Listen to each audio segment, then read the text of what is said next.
Agora, eu sei que você está acostumado a entrar aqui e assistir a vídeos em que eu falo sobre construção de histórias, livros, análises de narrativas de filmes, mas eu queria muito, mas muito mesmo, a sua atenção para esse vídeo aqui, para esse problema que nós estamos passando há anos, há décadas. Eu queria muito que você compreendesse a gravidade desse assunto, a profundidade do problema. E no próximo vídeo, para não deixar esse aqui muito extenso, eu queria dar os meus pitacos, o meu entendimento de como o problema da leitura no Brasil precisa ser levado a sério e que tipo de ações macro, de planejamento de sociedade, nós precisaríamos lançar mão. Vem comigo, esse vídeo aqui não vai ter nem vinheta. A gente vai direto no assunto. Os números são muito claros e muito preocupantes. Segundo a sexta edição da pesquisa Retratos da Leitura no Brasil, feita em 2024, realizada pelo Instituto ProLivro, o IPL, a porcentagem de leitores no Brasil caiu de 52% em 2019 para 47% em 2024. Isso significa que menos da metade da população brasileira leu pelo menos um livro nos últimos 3 meses anteriores à pesquisa. Um livro. Deixa eu explicar isso melhor. De nenhum gênero, nem impresso, nem digital, nem livro didático, nem bíblia, livro religioso, de autoajuda, que dirá ficção. Mas pode ser que a pesquisa tenha sido feita em um momento em que as coisas estavam mais complicadas. Não é isso, criança.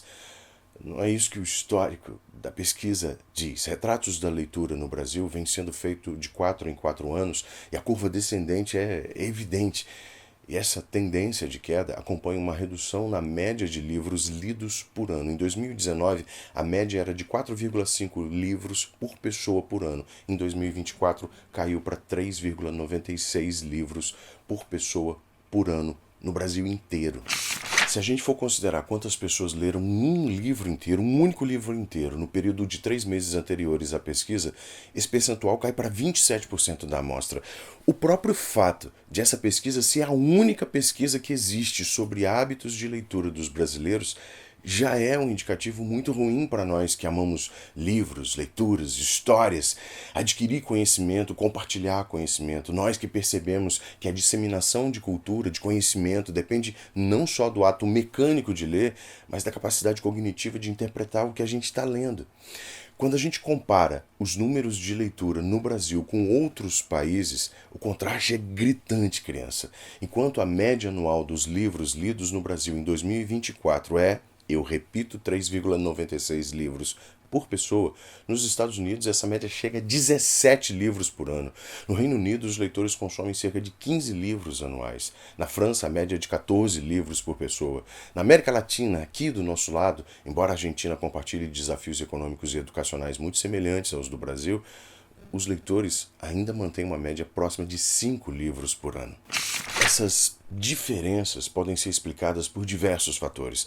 Nos Estados Unidos e lá na Europa, existe toda uma infraestrutura de incentivo à leitura mais consolidada, com acesso facilitado a bibliotecas públicas, campanhas nacionais de incentivo ao hábito da leitura. Além disso, o custo dos livros e também a variedade de gêneros literários disponíveis também influenciam o consumo. Em contrapartida, aqui no Brasil, a leitura enfrenta barreiras como o preço elevado dos livros, a ausência de bibliotecas em áreas mais remotas, o consumo crescente de entretenimento digital que compete diretamente com o hábito de leitura.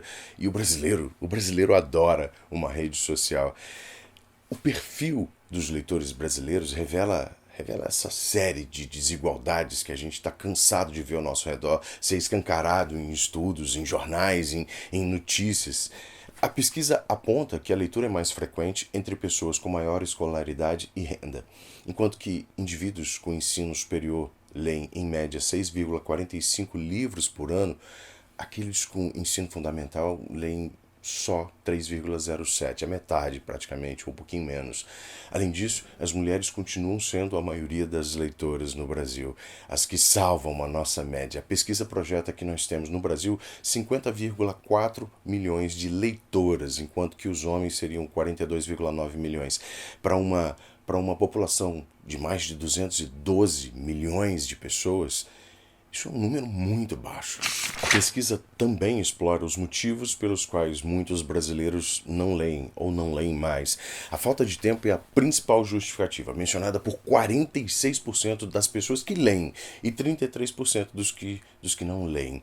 Outros fatores, o cansaço, a preferência por outras atividades, a falta de paciência, a ausência de bibliotecas ou inclusão de espaços adequados para a leitura. Além disso, o impacto da tecnologia chega com o pé na porta e rouba descaradamente o tempo não só da leitura, mas de qualquer outra atividade cultural, intelectual, até de saúde. O aumento do uso de redes sociais e aplicativos de mensagens tem competido diretamente com o tempo dedicado à leitura. A leitura em formatos digitais tem até crescido, é verdade, mas ainda não compensa a queda na leitura de livros físicos. A conta não fecha. Mais gente deixa de ler livros físicos do que outras começam ou passam a ler livros digitais nas suas mais variadas formas. Eu estou falando de e-books, audiobooks, o que vier pela frente. Agora, presta bastante atenção nisso que eu vou dizer, criança. A gente precisa responder a uma questão que devia ser óbvia, mas o óbvio precisa ser dito, esmiuçado, espicaçado, discutido.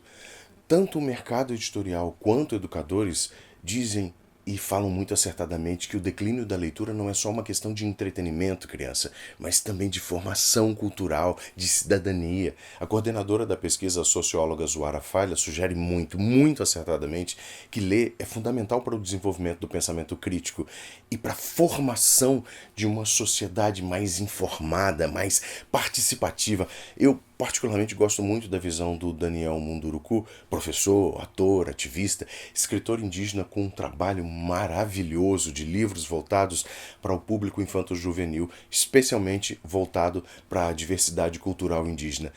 Ele diz que a leitura é um engajamento, no sentido de que ela transforma, ela cria consciência crítica, é uma ponte para que crianças e jovens compreendam o seu lugar no mundo e transformem esse mundo, transformem a realidade em que elas vivem, em que nós vivemos. A leitura oferece uma coisa que outros meios de propagação cultural talvez não alcancem tão bem. A chance de vivenciar experiências complexas e emocionais que te desafiam, mas que te mantêm em um ambiente seguro, controlado. Você percebe isso? Que você pode esmiuçar guerras e os seus traumas, as suas causas, sem vivenciar a dor em você mesmo, sem pôr em risco as pessoas que você ama e sair de um livro assim, entendendo que pegar em armas é uma solução que pode e vai trazer danos a você e a outras pessoas. A extensão dos danos, os possíveis momentos críticos, as soluções. O livro dá a chance a nós, dá o tempo para que o nosso cérebro absorva, compreenda a mensagem e atue na solução enquanto a jornada ainda está sendo trilhada. Quando a gente mergulha em histórias de mundos, de pessoas, de acontecimentos, e eu estou falando de realidade, mas também de ficção, do poder que a imaginação tem de extrapolar e propor questões que vão além do que nós estamos vendo aqui, agora.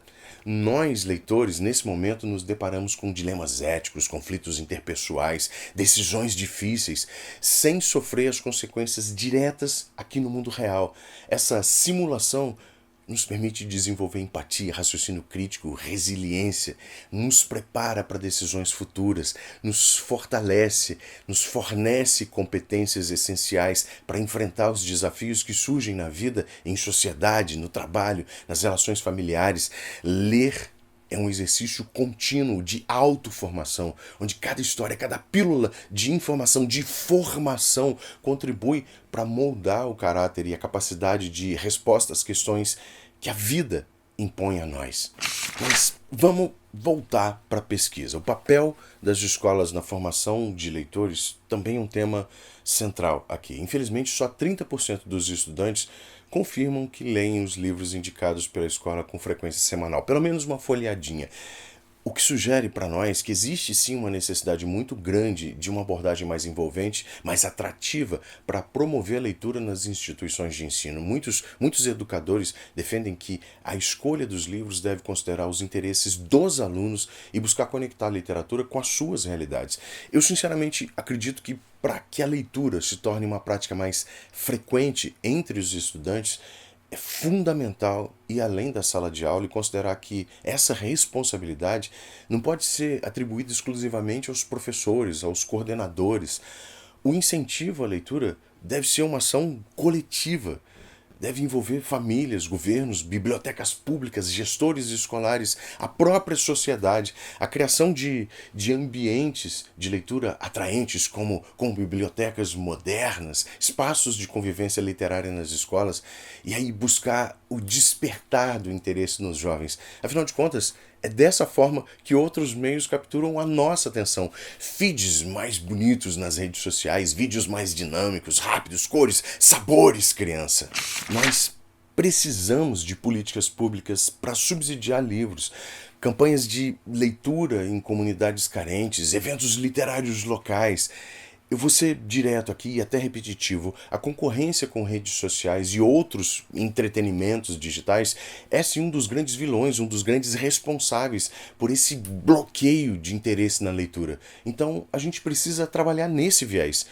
O que é estranho de se dizer daqui, de onde eu tô chegando até você, de uma rede social de vídeos, mas vá lá, é o canal que chega mais rápido até você para tentar, digamos, te resgatar de volta para as páginas dos livros. Então nós precisamos voltar ao exemplo doméstico de leitura, a introdução dos livros na rotina familiar, dar importância à leitura e aos livros que a leitura e os livros têm. É preciso sim um esforço coordenado para transformar a leitura em um hábito culturalmente valorizado, acessível para todo mundo. E eu friso isso, valorizado dentro dos limites da nossa casa, dentro dos limites do nosso bairro, escola, empresa em que nós trabalhamos. As pessoas precisam voltar a enxergar a leitura com o valor que ela precisa, muito mais do que merece, precisa ter. Toda essa análise sobre a pesquisa Retratos da Leitura no Brasil e os desafios que nós enfrentamos deixa muito claro o tamanho do problema. O declínio do hábito de leitura não é só uma questão de migração da forma de entretenimento da população. Está muito longe de ser só isso. É sim um reflexo das falhas estruturais no acesso aos livros, na educação, na valorização da cultura como um todo no país. O impacto disso se estende, como eu disse ali atrás, para a formação do pensamento crítico, o desempenho escolar, o mercado de trabalho, até mesmo a forma como nós nos relacionamos com o mundo. Mas esse não é um problema sem solução. Existem ações que podem ser tomadas para reverter esse cenário. Então, no segundo vídeo, na segunda parte desse vídeo aqui, eu quero compartilhar com você algumas sugestões que, na minha visão, poderiam sim ajudar a criar um ambiente muito mais propício para a leitura no Brasil. Mas agora eu quero saber a sua opinião. O que é que você achou dos dados apresentados? Você sente que o Brasil está lendo menos? Vamos discutir isso aqui nos comentários. E claro, se você quiser acompanhar a segunda parte, onde eu vou trazer essas minhas propostas concretas para esse problema, já se inscreve no canal, ativa as notificações e deixa o seu like para apoiar esse conteúdo. No próximo vídeo a gente vai falar sobre soluções. Algumas ousadas, algumas ambiciosas, mas todas elas plenamente possíveis num contexto cultural e de vontade social e política. Eu te espero lá.